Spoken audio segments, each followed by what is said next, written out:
अस्सलाम वालेकुम स्टूडेंट्स। तो आज हम एक्सरसाइज 10.3 का क्वेश्चन नंबर 1 सॉल्व करेंगे।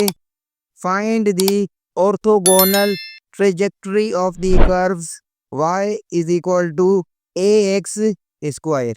बेटा, ऑर्थोगोनल ट्रेजेक्टरी से मुराद ये है कि दो ऐसे कर्व्स जो आपस में परपेंडिकुलर हों, वो दो से ज़्यादा भी हो सकते हैं, यानी ऐसे कर्व्स जो आपस में परपेंडिकुलर हों वो कहलाते हैं ऑर्थोगोनल ट्रेजेक्टरी। अब यहाँ पे हमें एक पैराबोला गिवन है y is equal to a x square. हमें क्या करना है, हमें जो है ऐसे कर्व की इक्वेशन फाइंड करनी है जो इस गिवन पैराबोला के परपेंडिकुलर है। तो इसको सॉल्व करते हैं।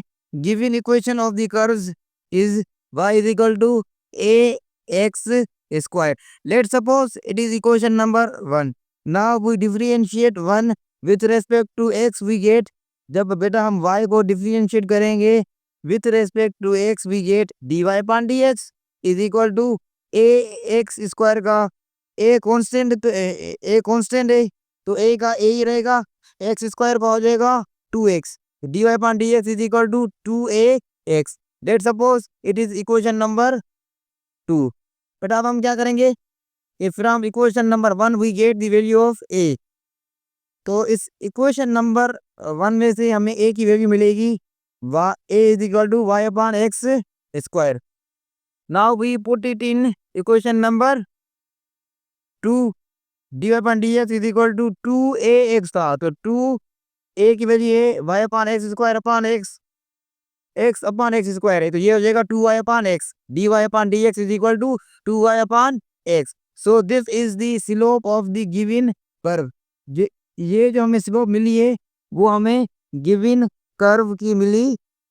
बेटा अब हम क्या फाइंड करेंगे, slope of the required curves. तो ये हो जाएगी d y upon d x is equal to minus x upon 2y, यानी इसकी हम साइन चेंज करेंगे, ये पूरी प्लस की है, ये हो जाएगी माइनस, और इसको हम उल्टा कर देंगे, x ऊपर चला जाएगा और y नीचे चला जाएगा। बेटा ये हमने क्यों किया है, बिकॉज हमें जो है ऐसे कर्व की इक्वेशन मालूम करनी है जो इस गिवन कर्व के परपेंडिकुलर है। जब दो कर्व्स आपस में परपेंडिकुलर होते हैं तो उनकी स्लोप का जो मल्टीप्लिकेशन होती है वो होती है -1 के इक्वल। तो यहाँ भी ये देखें, ये है 2y upon 2y upon x है, और इसकी है -x अपॉन 2y, 2y से कट जाएगा, x से कट जाएगा, तो यहाँ में हमें मिलेगा -1। तो इसलिए ये क्या किया हमने कि ये जो स्लोप थी गिवन कर्व की, इसकी साइन चेंज करेंगे और डिनोमिनेटर को हम न्यूमरेटर में तब्दील करेंगे और न्यूमरेटर को डिनोमिनेटर में। तो d y upon d x is equal to ये हो जाएगा -x upon 2y। So this is the slope of the required curve.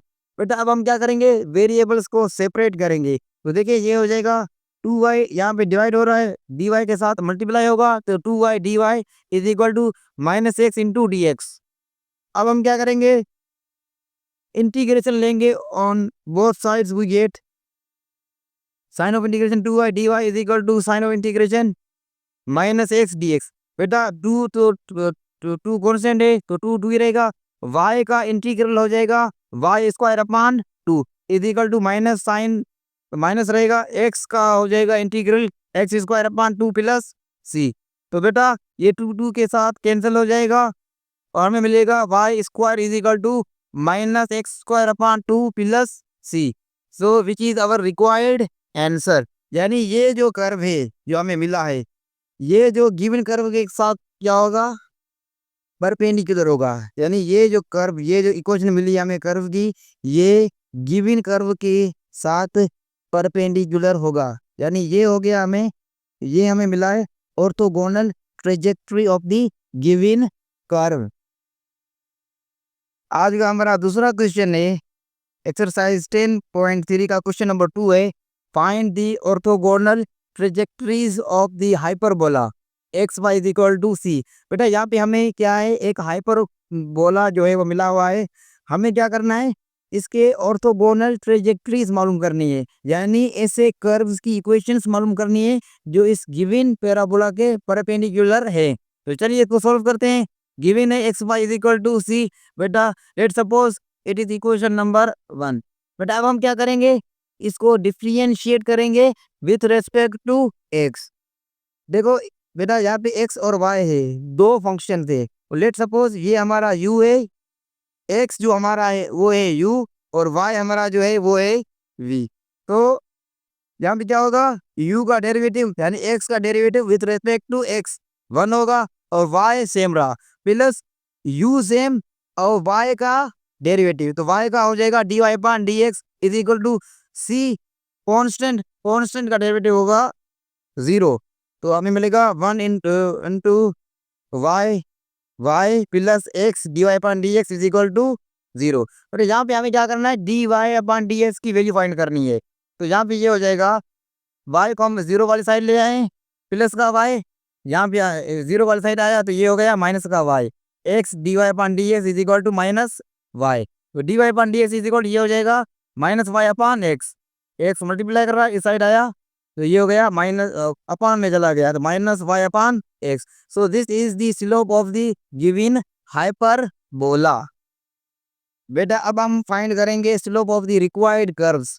तो slope of the required curve हो जाएगा बेटा dy upon dx is equal to, इसकी sign change होगी, यानी ये माइनस की साइन है तो अब इसकी साइन होगी प्लस, और x ऊपर चला जाएगा और y नीचे, तो ये हो जाएगा dy upon dx is equal to x upon y। बेटा अब हम क्या करेंगे, वेरिएबल्स को सेपरेट करेंगे। तो देखिए y डिवाइड हो रहा है, dy के साथ मल्टीप्लाई होगा, तो ये हो जाएगा y dy is equal to, यहाँ पे dx को हम x वाली साइड ले गए हैं तो ये हो गया x into d x. Now we take sign of integration on both sides, we get sign of integration y dy is equal to sign of integration x dx। बेटा y का इंटीग्रल होगा with respect to y square upon 2, यानी power में 1 plus होगा, तो 1 power plus भी मौजूद है, 1 प्लस और होगा तो ये हो गया पावर 2, और 2 ही नीचे आएगा तो इसका हो जाएगा integral y square upon 2 is equal to, similarly s का इंटीग्रल हो जाएगा x square upon 2 plus c 1। Now we multiply this equation by 2, we get y square is equal to x square plus 2c1। बेटा यहाँ पे हमने क्या किया है कि ये एक्स स्क्वायर है, इसको हम वाई स्क्वायर वाली साइड ले गए तो ये हो जाएगा y square minus x square equal to, ये जो 2c1 था इसको हमने नाम दे दिया c, तो हमें मिला y square minus x square is equal to c. बेटा this is the required equation of the curves, यानी ये जो इक्वेशन हमें मिली है ये गिवन पैराबोला की क्या होगी, परपेंडिकुलर होगी, यानी ये जो कर्व जो है वो गिवन हाइपरबोला के परपेंडिकुलर है।